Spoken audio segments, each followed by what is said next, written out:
مفتی طارق مسعود special. تراویح کی نماز کیا کام کرنا ہے بھائی؟ اور تراویح 20 رکعتیں ہیں، 8 رکعتیں بولو نہیں۔ حضرت عمر سے 2 روایتیں، ایک 8 والی اور ایک 20 والی، کہ حضرت عمر نے کتنی دیکھو نبی صلی اللہ علیہ وسلم نے تراویح کی کتنی رکعتیں پڑھی ہیں، کوئی بے غبار حدیث میں ہمیں اس کا تذکرہ نہیں ملتا، بس اتنا ہے کہ 3 دن پڑھی ہے، بس کتنی پڑھی ہے ہمیں نہیں پتا۔ یہ ہمیں حضرت عمر کے عمل سے پتہ چلتا ہے، کیونکہ حضرت عمر بدعتی بولو نہیں ہو سکتے، کیونکہ انہوں نے جب جماعت سے 20 رکعتیں پڑھائی ہیں حضرت عمر نے، تو اس کا مطلب نبی نے ان 3 دن میں کتنی پڑھی تھیں؟ اور ایک ضعیف روایت میں اس کا تذکرہ بھی ہے کہ نبی نے 20 رکعتیں پڑھی ہیں۔ تو ضعیف روایت کی تائید جب خلفائے راشدین کے عمل سے ہو گئی تو وہ ضعیف بھی عملاً کیا بن گئی؟ صحیح بن گئی ہے وہ۔ تو حضرت عمر سے 2 ہیں، 8 بھی اور 20 بھی۔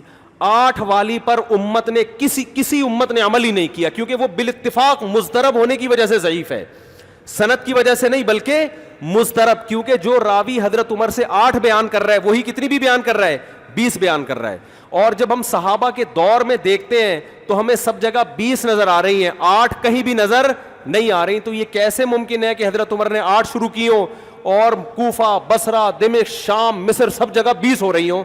اس سے پتہ چلتا ہے کہ حضرت عمر سے جو 20 والی روایت ہے وہ صحیح ہے، 8 والی صحیح نہیں ہے۔ اور اس کی سب سے بڑی دلیل یہ ہے کہ موطا امام مالک میں ہے 8 رکعتوں والی، جو امام مالک نے نقل کی ہے، لیکن امام مالک خود 8 کا فتویٰ نہیں، وہ خود 20 سے زیادہ کے قائل ہیں، وہ تو 20 کے بھی نہیں 36 کے قائل ہیں۔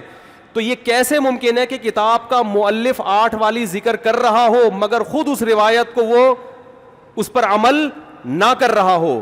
ان باتوں کا کسی اہل حدیث عالم کے پاس جواب نہیں ہے۔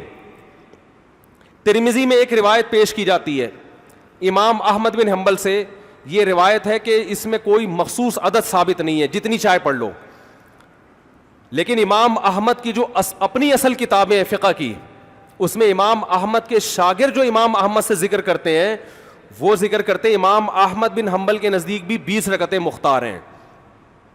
سمجھ نہیں آ رہی میرا خیال ہے بات؟ تبھی فقہ حنبلی میں تراویح کی رکعتیں کتنی ہیں؟ 20۔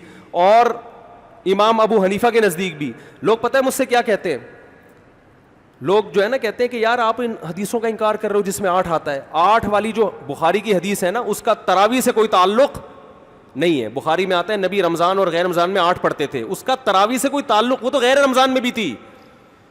اتنی سینس نہیں ہے یار، آپ ہمیں قرآن و حدیث سکھا رہے ہو اور ہمیں اپنا مقلد بنا رہے ہو، اتنے بڑے بڑے مجتہدین کی تقلید چھوڑ کے۔ میں لوگوں سے ایک بات کہتا ہوں، ایک قرآن و حدیث وہ ہے جو ابو حنیفہ، شافعی، مالک اور احمد بن حنبل نے سمجھا، اور ایک قرآن و حدیث وہ ہے جو 15ویں صدی کے مولوی سمجھ رہے ہیں۔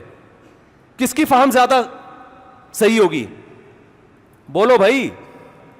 ایک قرآن وہ ہے جو انجینئر بیان کر رہا ہے حدیث، ایک حدیث کی تفصیل وہ ہے جو امام مالک بیان کر رہے ہیں، ابو حنیفہ بیان کر رہے ہیں، جن کی 80 ہجری میں پیدائش ہوئی ہے، تابعین میں سے ہیں، جو امام شافعی بیان کر رہے ہیں۔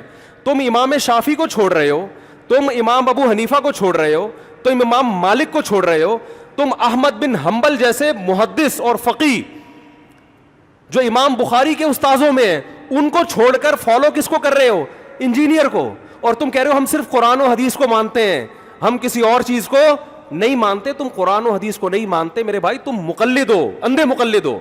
تم قرآن و حدیث کی اس تشریح کو مانتے ہو جو انجینئر کر رہا ہے، اس تشریح کو نہیں مانتے جو احمد بن حنبل کر رہے ہیں، جو ابو حنیفہ کر رہے ہیں، جو امام مالک کر رہے ہیں، جو امام شافعی کر رہے ہیں۔ یہ بڑے بڑے تابعین، تبع تابعین، مجتہدین جن کو پوری امت نے فالو کیا ہے۔